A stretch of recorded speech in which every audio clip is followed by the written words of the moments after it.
Boa noite, está no ar o programa Entre Linhas. Boa noite especial a vocês que estão nos vendo pelo canal 15 da NET aqui de Lajeado e aí Arroio do Meio pela Brasa Rede. A crise no setor leiteiro fez com que cerca de 20 mil produtores deixassem de produzir leite no Rio Grande do Sul nos últimos 2 anos, segundo a FETAG.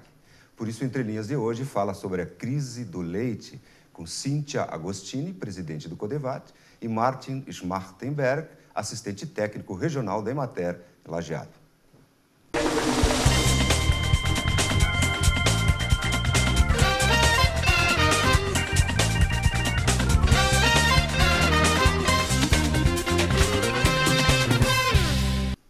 Boa noite, sejam bem-vindos. A Cíntia já é quase uma colega aqui de programa, tem participado de vários programas em razão da tua atividade que você exerce. Além de professora aqui no Univates, tem um enorme encargo frente ao Conselho de Desenvolvimento do Vale do Taquari. E por isso, seguidamente, te ouço nas mídias sociais do Vale e do Estado. Isso. Tá? Então, é alguém que certamente a sociedade deverá buscá-la para encargos futuros em favor da comunidade, imagino. Já entendeu, né? O entendedor, eu estou quase que lançando ela prefeita de Lajeado. Bem, é uma brincadeirinha aqui no início, mas ultimamente, agora nos últimos dias,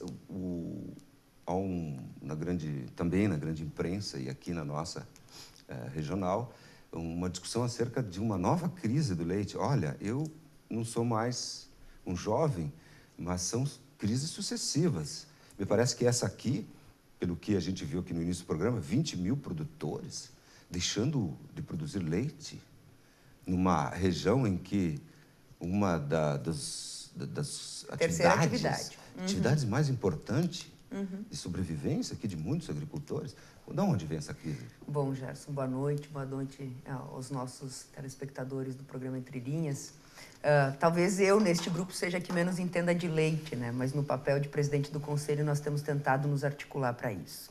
E eu tenho dito muito, Gerson, faz algum tempo que o leite vem sofrendo vários reveses, que é um pouco disso que você coloca. E se a gente falar só dos anos recentes, né, nós tivemos todos os problemas e continuamos tendo, né, problemas de fraudes, problemas do que aconteceu aí, o leite compensado e tudo que houve, que fez, sim, a nossa cadeia leiteira ter vários problemas, o Brasil desconfiar muito do leite gaúcho e nós aí sofrermos muito para nos reposicionar e conseguirmos mostrar a qualidade do leite produzido, principalmente daquilo que a gente fala em termos da nossa região. Na sequência, nós tivemos também várias empresas de médio porte que tiveram dificuldades financeiras e nós temos produtores que até hoje não receberam recursos, pelo menos de 3 ou 4 empresas, e estão aí tentando se manter na produção. Tudo isto já vinha há algum tempo sendo problema para os nossos produtores de leite, que se mantinham ou tentavam se manter a muito custo na cadeia leiteira.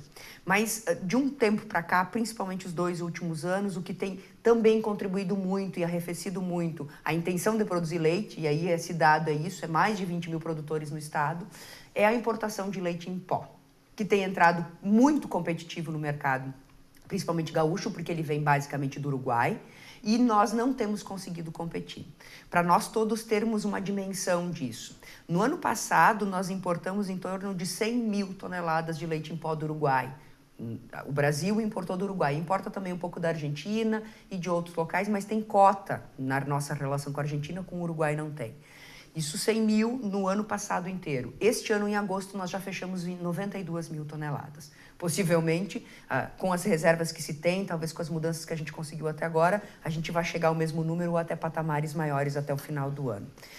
Nossa importação de leite em pó, metade do que é importado no Brasil entra pelo Rio Grande do Sul. E aí houveram, sim, benefícios recorrentes para que isso acontecesse. Em termos de relação Brasil-Uruguai, aí a gente está falando de relações no comércio internacional, mas também de benefícios que o Rio Grande do Sul disponibilizou para que se importasse leite em pó. A importação de leite em pó nos 2 últimos anos aumentou 300%. E o que ocorre? Esse leite entra numa condição muito mais competitiva. Se nós olharmos hoje para o preço que é pago ao nosso produtor, está definido em tabela do Conselheite agora no mês de agosto, 90 centavos.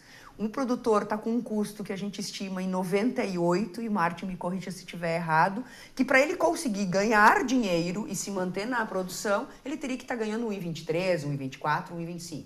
Não tem como ele se manter.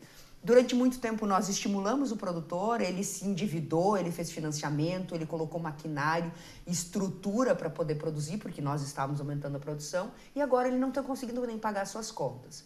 Para o nosso telespectador ter uma ideia, nós estamos tendo de ociosidade nas plantas produtivas de 30% a 40%. Tá?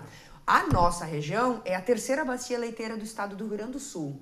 Nós produzimos 8% do leite do estado é produzido aqui. No entanto, nós temos capacidade de industrialização de 35% do leite do estado. Está aqui a capacidade de industrialização. Talvez diferentemente de outras regiões, a principal atividade de muitas das nossas famílias, apesar do leite estar aí em mais de 90% das nossas propriedades, a principal atividade de muitas das nossas famílias é a produção leiteira. E o que faz com que ele, desistindo dela, ele vai fazer o quê? Né? Qual é a opção que ele tem? E este, para além de um problema econômico, é um problema social, porque as famílias vão ter renda da onde em outras condições. As famílias que têm uma diversidade e outras produções têm optado e têm deixado a produção leiteira. E nós temos convicção de que se ele deixa a produção leiteira, se ele vende o rebanho, se ele se desfaz dos equipamentos ou pelo menos deixa eles lá parados, dificilmente ele volta. Então nós estamos numa situação, em um contexto talvez não visto num período recente, onde, inclusive, as nossas cooperativas relatam de que toda a história delas, este tem sido um dos períodos mais difíceis, se não o mais difícil, em termos de manutenção, inclusive, da competitividade. Muitos dos que ficam são para pagar as suas contas e para se manter, porque também não sabem fazer outra coisa ou não têm opção. Como vão se desfazer de tudo que tem lá, da propriedade, do rebanho e assim por diante. Então, nós estamos vivendo uma situação muito crítica. Imaginem os nossos telespectadores que algumas empresas, não são todas, importam quantidades altíssimas de leite em pó. Esse leite em pó pode ser fluido, então ele flui a 8,5, quer dizer, ele vira cada quilo 8,5 litros e é vendido no Brasil afora. Então, ele entra pelo Rio Grande do Sul e é distribuído no Brasil todo. E esse leite compete com o nosso produtor aqui. Compete com aquele que está produzindo leite aqui, numa condição de entrada muito mais barata. A empresa deixa de captar do produtor para buscar esse leite importado. No ano passado, quando nós começamos a falar disso, e isso surge na metade do ano passado, em 2 meses o preço do litro baixou 40 centavos. E agora já foi mais que isso. Nós tínhamos produtores, os melhores, que estavam ganhando 1,60, agora estão em 1,10, os melhores pelo litro. Não tem como se manter, os custos aumentaram. Outros que está sendo ofertado 85, 90, isso não consegue nem cobrir o custo do produtor. Tudo isso fez com que a região se desse conta que, bom, temos que fazer alguma coisa. Nesse temos que fazer alguma coisa, no final do ano passado, um grupo se reuniu e aí o Codevat está liderando esse grupo. Formamos o que nós estamos chamando de um grupo de trabalho, que são de entidades, representação dos nossos produtores, das nossas cooperativas, da Associação Comercial, da Câmara de Indústria e Comércio, do Colegiado do Território Rural, aqueles que estão afeitos e trabalham junto à cadeia, para tomarmos algumas atitudes. Durante algum tempo, Gerson, só nós nos queixávamos enquanto Vale do Taquari. Parecia que esse tema não era um tema relevante para outras regiões. De 2 meses para cá, o estado inteiro e o Brasil tomaram conta desse tema e se deram conta de que todos estão perdendo produtores nas mesmas condições que nós estamos perdendo aqui. E aí a nossa preocupação. Por óbvio, se nós olharmos em termos de produção, a produção não diminuiu. Por quê? Porque tem grandes propriedades com qualidade que produzem bastante. No entanto, o número de produtores diminuiu. E são estas famílias que estão desistindo, famílias com uma produção menor, algumas nem tanto, porque as maiores também já estão reavaliando, a gente já tem casos destas também, mas essas famílias estão desistindo da produção leiteira. E bom, se elas desistem da produção leiteira, às vezes elas têm uma outra opção, às vezes elas não têm. E aí a gente não consegue ainda ter a dimensão do que isso tem de impacto social, porque tudo é muito recente. Mas imagine que elas podem estar vindo para os centros maiores, tentando um emprego em algum lugar, ou vivendo de outras rendas que para elas não era prioritária. o nosso grande temor e a nossa grande preocupação, né? O leite é o salário mensal do nosso produtor, porque é a entrada de recurso mensal que ele usava para pagar suas despesas, para manter a sua propriedade, junto com outras atividades. Claro que tem um compromisso diário também do leite, mas enquanto ele via a possibilidade de uma boa produção, com uma qualidade de produto, ser remunerada e bem remunerada, ele estava optando por isso. Hoje, invariavelmente todos os produtores têm se questionado em termos de produção leiteira. E nós não temos conseguido. Algumas coisas a gente avançou e depois a gente fala melhor sobre isso, mas nós ainda não temos conseguido organizar isto enquanto cadeia. E aí o que acontece, né, Gerson? Quando você fala das crises recorrentes da cadeia leiteira, para nós é muito claro, essas crises recorrentes têm a ver com a conformação da cadeia leiteira. Ela não é uma cadeia organizada, ela não é uma cadeia que tenha características próximas a um processo que tenha papéis diferentes, que tenha entidades que lutam por um mesmo contexto, numa mesma circunstância. Nós fizemos vários debates e aí é só ver as diferentes representações. Nós temos diferentes sindicatos, diferentes associações, diferentes olhares para uma mesma lógica, que é a lógica da produção de leite. E aí as defesas são as mais diversas. Então, enquanto nós não tivermos uma cadeia organizada, nós vamos sofrer. Sofremos lá atrás, estamos sofrendo agora, e ali na frente nós vamos sofrer também. É claro, né, Gerson, se a gente olhar a perspectiva do consumidor, e aí agora o nosso telespectador está nos olhando, ele vai entender o que eu estou dizendo. Tu vai para a prateleira do supermercado e tu está vendo leite a R$ 1,80. Teve promoção em supermercados de leite a R$ 1,40. Tá? É muito bom comprar leite mais barato, mas ele não tem a dimensão de que esse leite mais barato é famílias desistindo da produção e leite que está sendo importado nessas condições, que ali na frente, quando não tiver mais produção de leite, e aí isso é demanda e oferta, o leite pode ser muito caro. Então, enquanto consumidor, este momento que pode ser um momento bom para o consumo e que também não estimulou tanto, nós não estamos consumindo tanto assim, até por causa da crise econômica e de outras coisas, tem feito o quê, né? Olha-se para a produção leiteira, olha-se para o consumo de leite, olha-se para a produção, daqui a pouco se desiste de produzir, vai ter menos leite, o preço vai aumentar e aumentar muito. Por isso que urgentemente, a gente precisa resolver alguns problemas imediatamente, que é por isso que a gente tem trabalhado tanto, e pensar, né, ali na frente, a médio prazo, uma reorganização da cadeia, porque isso é fundamental nesse momento e nessa perspectiva. Pois bem, Cíntia, fantástico. Você colocou a questão das articulações que estão ocorrendo para a defesa dessa importante cadeia produtiva. Mas no próximo bloco nós vamos ouvir quem está lá no dia a dia, em contato com nossos agricultores, que é o nosso representante da Emater. Vamos a um rápido intervalo e retornamos em seguida.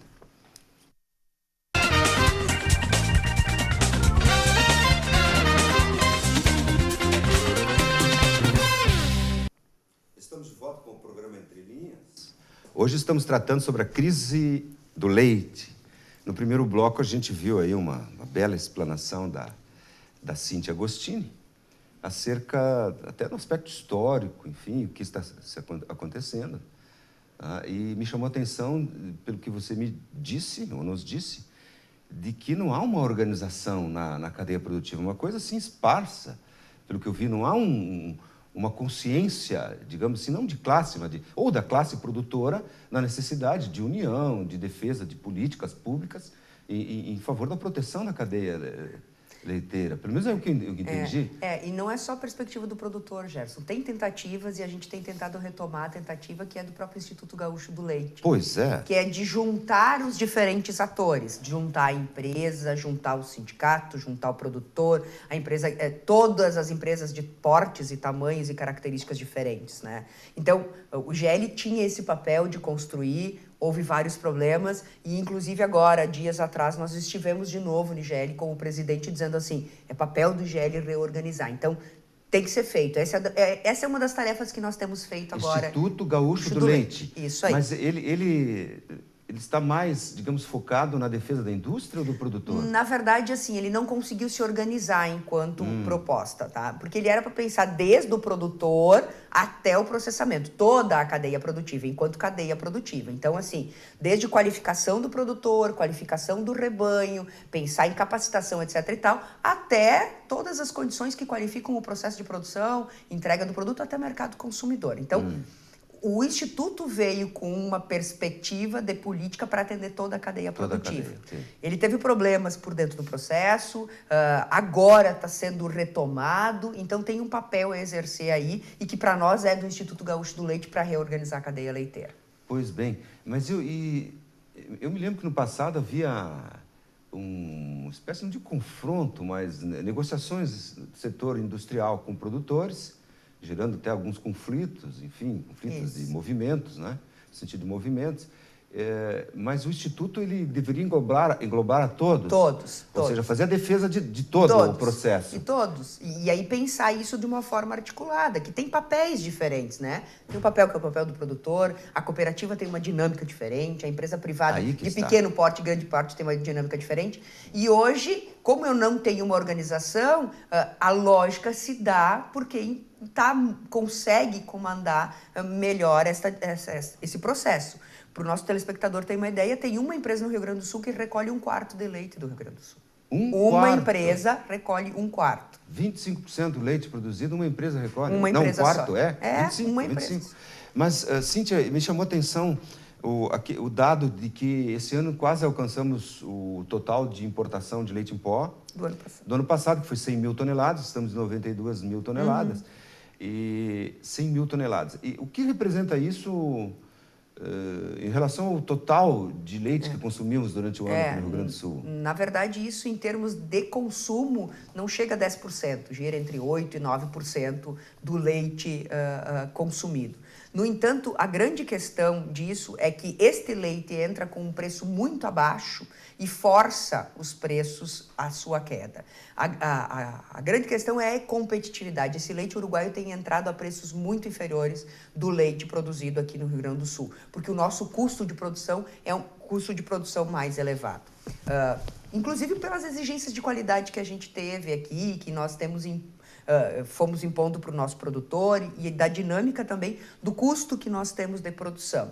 Isso faz com que o leite tenha entrado, e não é 10%, é mais ou menos 8% ou 9% do nosso consumo, mas ele tem forçado muito a queda do preço. E aí, o consumidor pagando menos ou isso entrando a menor, nós temos aí quedas recorrentes até chegar no nosso produtor. O que tem acontecido, Gerson? Algumas empresas importam a preços menores, se estocam de leite em pó. As nossas empresas que não estão importando têm que forçar o preço, e o preço cai no mercado em geral, forçam no produtor e pagam a menos para o produtor. Estas empresas que importaram vão lá no nosso produtor, captam os produtores melhores, os que têm maior produtividade e maior produção, e pagam um pouco a mais. Só que ali nós não temos uma assistência técnica, nós não temos um trabalho que foi feito anteriormente. Então, tem vários problemas e várias questões que envolvem toda essa cadeia, de como o produtor se mantém ou não vinculado a uma empresa. Por óbvio, se uma vai vir lá e vai propor para ele 10, 15 centavos a mais no litro do leite, ele precisa viver, né? Ele precisa pagar as suas contas. E aí, nós temos tido aí vários reveses na cadeia. Tá? Vários reveses na cadeia por causa disso. E aí, a produção, no nosso caso aqui, tem aumentado. O Martin tem dito que no estado tem diminuído, então essa é uma perspectiva que tem que ser pensada. Como nós vamos dar conta disso tudo é um pouquinho do que nós temos feito enquanto ação. Antes de passar para o Martin, essa política governamental de favorecer a importação do leite em pó, principalmente do Uruguai, você citou da Argentina com cotas, ela é a nível federal ou estadual? Tem os dois. A federal, o que acontece, né? Nós somos o grande do Mercosul. O Brasil é o grande do Mercosul. O Brasil exporta muita coisa para o Uruguai. E uma das poucas coisas que ele pode importar do Uruguai é o leite. Então, quando a gente fala na questão do comércio internacional, pensar do Mercosul e que tem benefícios tarifários nessa relação Brasil-Uruguai, por óbvio, que o Brasil diz assim, não, mas a gente vende tanta coisa, uma das poucas coisas que a gente pode importar do Uruguai é leite. Tanto que o leite estava sendo cogitado como moeda de troca agora por causa dos nossos problemas da carne fraca, com a proposta de, bom, voltem a comprar nossa carne e a gente compra leite de vocês. O leite estava sendo considerado, inclusive, moeda de troca. Com tudo que aconteceu no Brasil, a partir das nossas movimentações no estado do Rio Grande do Sul e outros estados, isso acabou arrefecendo um pouco. Então, essa é uma perspectiva. Tem aí uma relação internacional, um comércio bilateral pensado por dentro de um mercado comum, que é o Mercosul. E a outra coisa são decretos estaduais de diminuição de ICM para importação de leite em pó.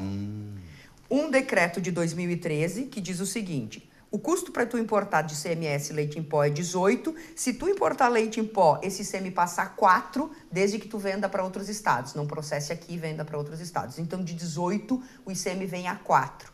Só traz para dentro do Rio Grande do Sul e revende para outros estados. Para o nosso telespectador ter ideia, tem empresa que tem só CNPJ aqui no Rio Grande do Sul. Traz do Uruguai, capta e manda para outros estados. E um outro é um decreto do ano passado, que esse decreto do ano passado, bom, o ICM é 18 para a gente no estado do Rio Grande do Sul. Se for para importar leite em pó, que para industrializar aqui, ele passa a 12. Aí imagina um benefício de 6% de ICM a um custo de importação mais baixo. O que é isso em termos de competitividade no mercado gaúcho? Terrível. Terrível. É terrível. Tanto que o impacto está aí, a gente tem... Né, e me chamou a atenção também outro dado, e por isso que eu estou fazendo pontualmente alguns esclarecimentos mais profundos, de que, apesar de diminuir na nossa região o número de produtores, se manteve a produção, aumentou. É isso, Martin? Boa noite, Gerson. Boa noite aos telespectadores do programa Entre Linhas.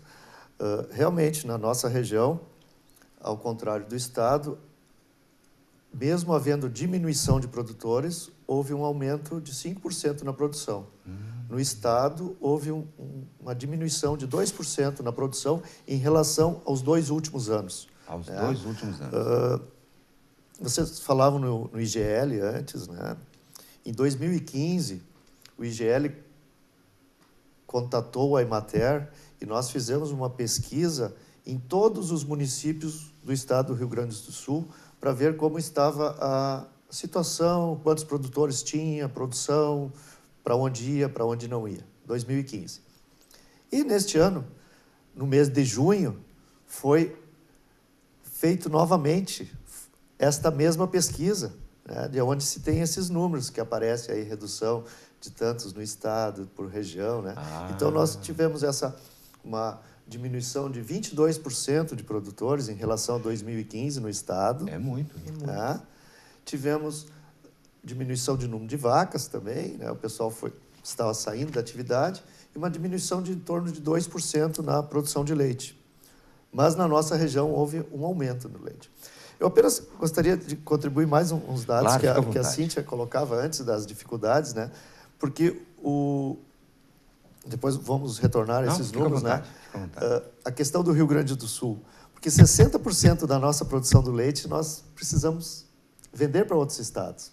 Né? E o grande mercado consumidor é o Sudeste, principalmente São Paulo. Então, além de todos esses custos que entra mais barato do Uruguai, nós temos uma logística mais cara para levar esse leite até São Paulo e Rio de Janeiro, que é o mercado maior consumidor do Brasil. Né? 40% dos lácteos consumidos no Brasil se consome no estado de São Paulo.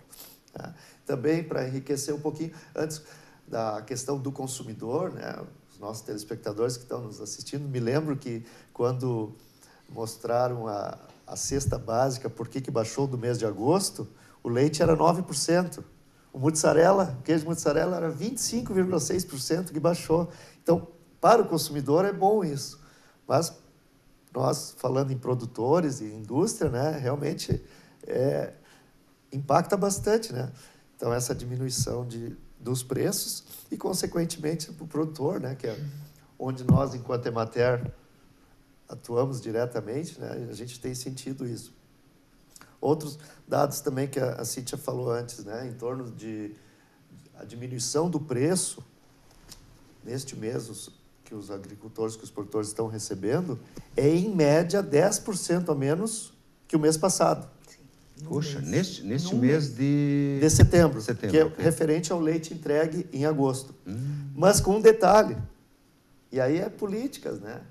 Aqueles que produzem menos tiveram uma redução de até 12, 13 centavos por litro recebido. E os que produzem mais tiveram menos.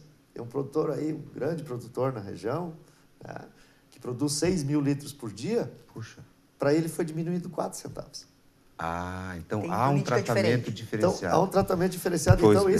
por isso que atinge mais ainda os pequenos produtores, né, que são diretamente mais atingidos por essa política que está acontecendo. Martin, eu tenho que chamar um intervalo e no retorno nós vamos retomar, melhor dizendo, esse tema com essa pesquisa que foi feita pela Emater em 2015 e reproduzida no corrente ano. Bem, vamos a um rápido intervalo e retornamos em seguida.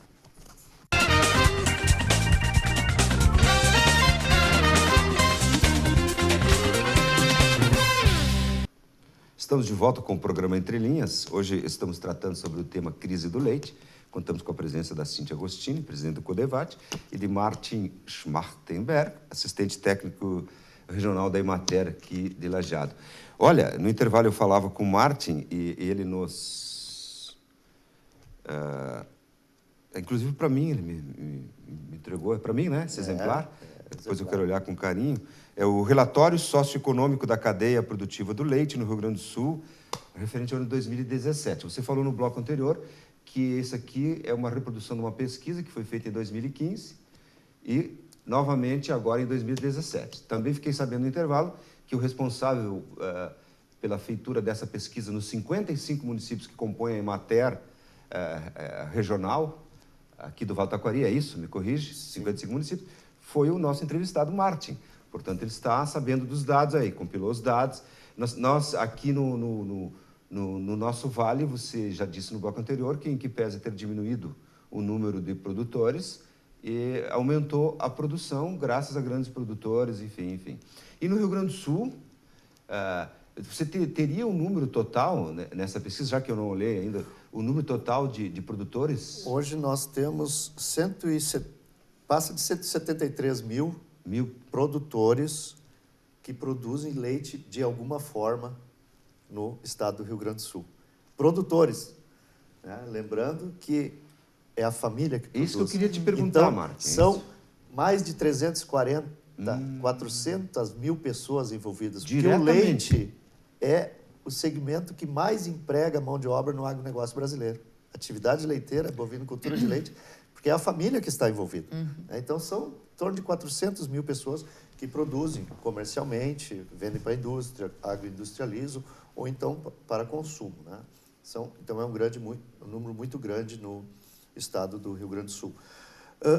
Na nossa região, comercialmente, que vendem leite para a indústria, são 6.606 produtores. Puxa vida.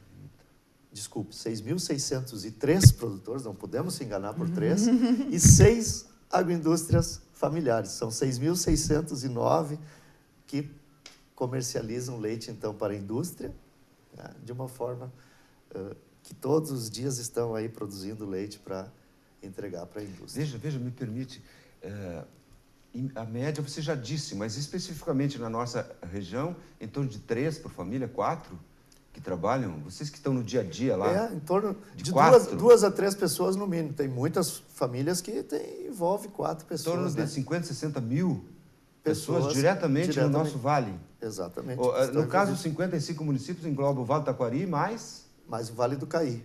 O Vale do Caí. O Vale do Caí. Em que pese que a região do Vale do Taquari produz muito mais em relação ao Vale do Caí, porque Sim. A matriz lá é um pouco diferente, entra muita fruticultura e coisa. Mas nos 55 municípios é esse número que nós temos. Martin, e essas 6 mil famílias, digamos, eles têm como fonte principal de renda única o leite? Não, isto é diversificado, né? Aqueles maiores, os produtores maiores, em muitas propriedades, o leite é a única atividade. Mas as atividades, aqueles produtores que têm uma quantidade menor, também têm outras atividades, como a suinocultura, a avicultura, né? Trabalham. A nossa região aqui no Vale do Taquari é bastante diversificada, principalmente aqui nas áreas das cooperativas, elas incentivam, né, a trabalhar com a avicultura, trabalhar com suinocultura e o leite, que são atividades que se ajudam, né? Os dejetos do suíno, né? É utilizado na pastagem para produzir leite. Nós vamos ver que assim, ó, a pesquisa nos mostra aí que o leite produzido no Vale, 91% é a base de pasto, onde ainda o principal alimento é o pasto. Então, junto com os pequenos, associado aos pequenos produtores, né? Então, essa integração suinocultura, aves e leite vem ao encontro da produção de leite e também consegue produzir um leite um pouco mais barato, com toda a crise aí, mas o leite consegue produzir um pouco mais barato que se tiver que comprar todos os insumos. Veja, Martim, eu tenho um conhecimento meio empírico, mas a nossa região é de minifúndios, não é? Certo. É uma região de minifúndios. Tem noção da média, do tamanho em hectares da propriedade? As propriedades, isto é a pesquisa que revela. Ah, ok. A pesquisa, as propriedades produtoras de leite no estado do Rio Grande do Sul têm em média 19,1 hectares. Não imaginava que era tanto. E no nosso vale, 12,06. Agora nós sim. somos menores. 12,06, né? A produção de minifúndio nossa. Aqui no... Bem, eu ouvi atentamente no bloco anterior e me chamou a atenção um dado de que, eu não sei com qual de vocês que nos disse, de que aquele valor do leite, que ganha, foi você, Martim, 4 centavos a mais para o grande produtor. Não, é isso? Desculpa, a menos, baixou para todos. Baixou para todos. Mas para o grande, baixou 4. E para os pequeno outros? chegou a 12, 13. Então vou refazer a minha pergunta, mas é a mesma lógica. Ou seja, o grande produtor ganha mais do que o menos. É isso, ok? Fechamos. O grande produtor está sendo remunerado mais do que o pequeno. Isso, não dá para se ver aí uma política empresarial de desprestígio dos mais frágeis? Em parte, sim. Por que razão pago menos? É que esses produtores maiores, eles são mais visados pelas indústrias. Quando uma indústria, alguém quer comprar o leite, ele vai sempre procurar os maiores, porque a logística de recolhimento é melhor. O caminhão vai numa propriedade e carrega 3.000 litros de leite, 4.000 litros de leite por dia. Quantas propriedades ele precisa aí onde tem 50, 100 litros de leite por dia, né? Então, essa é um dos motivos do grande receber a mais do que pequeno. Essa é a lógica do mercado de uma forma geral, se a gente for olhar de concentração e centralização. Agora, tem um papel, que é o papel de fazer a reversão disso, que é da política pública, né? Porque o pequeno vai ser excluído. E nós temos aí casos de empresas recolherem ou captarem só os grandes produtores e os pequenos vão ficar com quem? Em que condições? O que a gente faz? Por isso que para nós é muito claro, para além do problema econômico, nós temos um problema social. As 6.600 famílias que o Martim fala agora, até 2 anos atrás elas eram mais de 7.000. É isso que eu queria perguntar. Você tem Então, esse dado? Foram diminuiu? 1.270 produtores a menos. Puxa vida, 1.270. Que vendem para a indústria, certo? Não estamos contabilizando aqui aqueles que só produzem para subsistência ou que faziam queijo, alguma coisa que vendiam, né? Como a pesquisa tem esse lado sócio e econômico, né? A gente já teve mais esses números aí dos que vendem para a indústria, né? Até porque são esses que reclamam na hora do preço, né, Cíntia? Quem está lá na subsistência não está se preocupando quanto que está o leite para o consumidor ou quanto que ele vai receber, né? São esses que estão interessados, que estão sofrendo essa crise, que é o assunto do nosso programa de hoje, né? Me diz uma coisa, só por uma curiosidade, um produtor de 6.000 litros diários, ele tem quantas vacas produtoras? Poxa, eu fico imaginando, uma vaca produz o quê? Uma boa vaca produz uma média diária de quantos litros de leite? Eu usei o exemplo dos 6.000, Não porque necessariamente ele existe. Ele existe. Bem, não são precisa dizer poucos, quem, óbvio, claro. São poucos produtores na nossa região, né? Certo. Mas isso são mais de 150 vacas, porque aí é uma propriedade especializada, com produtividade alta, não é a média da nossa. É só para isso certo? aquela propriedade. Assim, ó, mais alguns números. Sim, pode ficar à vontade. A média por propriedade no estado do Rio Grande do Sul é 171 litros. Hum. E na região é 160 e... quebradinho aqui. A nossa região é um pouquinho menos do que pouquinho menos. menor as propriedades, né? É 172 no estado e 163 na nossa aqui, região. Essa é a média aqui. É a média aqui. Mas considerando média, você pega um que produz um monte, um menos, a média certamente vai ser menos na realidade. Exatamente. Mas vamos colocar 100, tá? 100 litros, 30 dias são 3 mil litros. Mais custo e coisa para fazer. Uma mão de obra terrível, porque ela é de segunda a segunda. Tempo todo. Não tem hora, é de manhã. Eu digo isso porque eu tenho um vizinho que, de vez em quando, a gente vê a produção, utiliza para fazer queijos e tal. E não é fácil, né? Não é fácil manter. Não. Só quem está lá no campo para ver. É fácil nós chegar numa prateleira e escolher um litro de leite. Isso. Mas você tem mais dados, fica à vontade. Uma colinha aqui. Tá. 66,2% dos produtores no nosso vale produzem até 150 litros por dia. Quanto? 60? 66%. Puxa. Produzem até 150 litros. Até 150 então veja litros. como aqueles grandes puxam a média para cima. Nós temos 11 produtores acima de 2.500 litros. 11, é pouco. Né? Dos 6.603. Mas considerando que se aumentar esse tipo de produtor, vai... É uma questão de política pública. O que interessa se não mais? aumentarmos o consumo... Ficamos aqui em silêncio, nós três, né? Porque são dados. Afinal de contas, o que a gente quer fazer? Onde vão esses 1.200, 1.000 e poucos que deixaram? Multiplica por 3. Se não era a renda principal, vá lá, mas caiu muito a economia familiar, a renda familiar. Sim. Então, é um problema social enorme. Com certeza. E aí eu estou agora, veja, eu estou conduzindo o programa, eu estou me abrindo os olhos para uma situação que o Codevate, felizmente, aqui já se deu conta, em matéria, seguramente, com esses dados. Mas isso não se... Bom, se está sensibilizando os poderes públicos, o que se pode fazer, nós vamos ver em seguida, porque agora vamos a um rápido intervalo e retornamos já.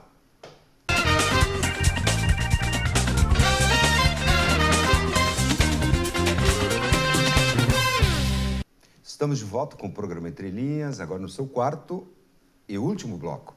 Estamos tratando sobre a crise do leite. Olha, nos blocos anteriores já, pelo menos para mim, serviu para abrir os olhos do tamanho da crise e a repercussão social que ela representa. Eu acho que está em xeque aí vários fatores ligados a essa cadeia produtiva do leite, até a questão do êxodo rural que vai ter repercussão certamente, 1.000 e poucas famílias, enfim, os dados que nós já vimos. Mas, como é o último bloco, vamos ver o que Cíntia está se fazendo para superar essas dificuldades momentâneas aí. Para nós, claramente, nós temos algumas ações para fazer no curto espaço agora, para tentar minimizar. Possivelmente essas 1.200 famílias a gente perdeu no processo, mas a gente não quer perder mais, né? Tem outros muito desanimados, mas que a gente não quer perder. Mas não é só pensar agora, nós temos que olhar ali para frente. Então, o que ocorre? Desde o final do ano passado, com a conformação do grupo de trabalho que eu falava lá no primeiro bloco, nós começamos aí uma peregrinação em termos de ações. E lá no início parecia que só o Vale do Taquari se queixava e ninguém mais se queixava. Inclusive nós fomos em alguns momentos acusados, mas é só vocês falando do tema, ninguém mais está falando do tema, até que isso começou a repercutir e todos começaram a fazer conta efetivamente. De lá para cá, nós tivemos audiência na Secretaria de Agricultura, trouxemos o secretário para cá e deputados para fazer uma audiência e um debate aqui na região. Voltamos para a Secretaria de Agricultura mais de uma vez, conseguimos uma agenda com o governador e que foi a partir dali talvez que a gente conseguiu mais. Houveram outras audiências aqui na região e à medida que nós conseguimos uma abertura com o governador, outras regiões também conseguiram fazer esse trabalho. Na Expo Inter, ele anunciou a não renovação daqueles decretos que eu falava antes. Então, o Estado, enquanto Estado, está sim fazendo o seu papel. Então, não se renova estes decretos, Porque a nossa fala para o governador foi exatamente essa. Nós estamos falando dos nossos produtores, de um problema social para além de econômico, e que daqui a pouco nós não vamos ter mais condições de sustentar essa cadeia produtiva. E sempre reforçamos muito isso na perspectiva da agricultura familiar e da nossa pequena propriedade. A partir daí, então, algum avanço se tem, esses decretos já é um avanço, né, a não renovação deles. Fomos ao Ministério da Agricultura, mais de uma vez houveram representantes nossos indo ao Ministério, a última vez foi na última semana que passou agora, durante esse mês de setembro, para conversar com o Ministério, não só o Ministério da Agricultura, mas o Ministério da Integração, e aí vem toda uma discussão do que fazer, se a gente coloca também cotas tarifárias na relação com o Uruguai, algum tipo de barreira, identificação de como fazer isso. Então, tem um processo em discussão também na relação do Ministério com o Uruguai, então Brasil e Uruguai. Os produtores rurais fizeram manifestações lá na Expo Inter, fizeram manifestações agora, última na fronteira, na ponte ali em Jaguarão, demonstrando a sua insatisfação. Mais de 1.000 produtores tinham lá na manifestação, né? E nós voltamos agora, na última semana, ao IGL, fomos lá conversar com o presidente do IGL, dizendo assim, é o IGL que tem que reorganizar esta cadeia, então tem ações que são de responsabilidade também do IGL, e na última semana nós estivemos na Casa Civil com o secretário Fábio Branco para trabalhar também uma política de assistência técnica vinculada às nossas cooperativas, porque a cooperativa tem um trabalho de assistência técnica com o produtor que é diferenciado, e aí para manter este produtor, que é o pequeno produtor, numa condição diferenciada, nós vamos ter que pensar em políticas diferentes, por isso política pública. Então tem papel e ações a nível federal, tem papel e ações a nível estadual e tem tarefa nossa de casa de nós nos organizarmos. Para nós, claramente, essas agendas que nós estamos pautando e outras entidades estão pautando têm surtido alguns resultados, mas que nós temos que ter muito empenho para que nós tenhamos mais resultados. A ideia do decreto, por exemplo, nessa perspectiva da assistência técnica, é que final do ano a gente tenha ele. Então nós vamos trabalhar muito para que a gente tenha isso até o final do ano. A não renovação dos decretos já é uma vitória. Agora, outra que nós temos que trabalhar muito é a nível de relação Brasil-Uruguai. Tá? Nós entendemos e compreendemos o Mercosul, compreendemos as relações internacionais, mas todos os países do mundo fazem isso, protegem os seus setores mais frágeis. E nós estamos falando de proteger um setor que é um setor mais fragilizado. Nós não podemos fazer o que está sendo feito agora. Então tem muita coisa acontecendo, pensada no curto espaço de tempo agora, e outras que a gente está pensando a médio prazo para tentar, né, recolocar esse tema, minimizar os efeitos imediatos e ter uma valorização, sim, da produção. Essa ociosidade toda hoje que a gente tem na indústria, ela tem que ser mediada. Nós entramos no período de safra agora, na sequência da produção leiteira, então que a tendência estaria baixando o preço. E as nossas indústrias já estão aí com bastante ociosidade. Então tem muito por fazer, mas várias tarefas já foram cumpridas e ações pelo menos iniciadas da nossa parte, da região e também de outras regiões do estado. Me diz uma coisa, Cíntia, você citou a sigla IGL, Instituto Isso. Gaúcho do Leite, ok? Isso. Mas existe alguma entidade organizada, representativa dos produtores de leite?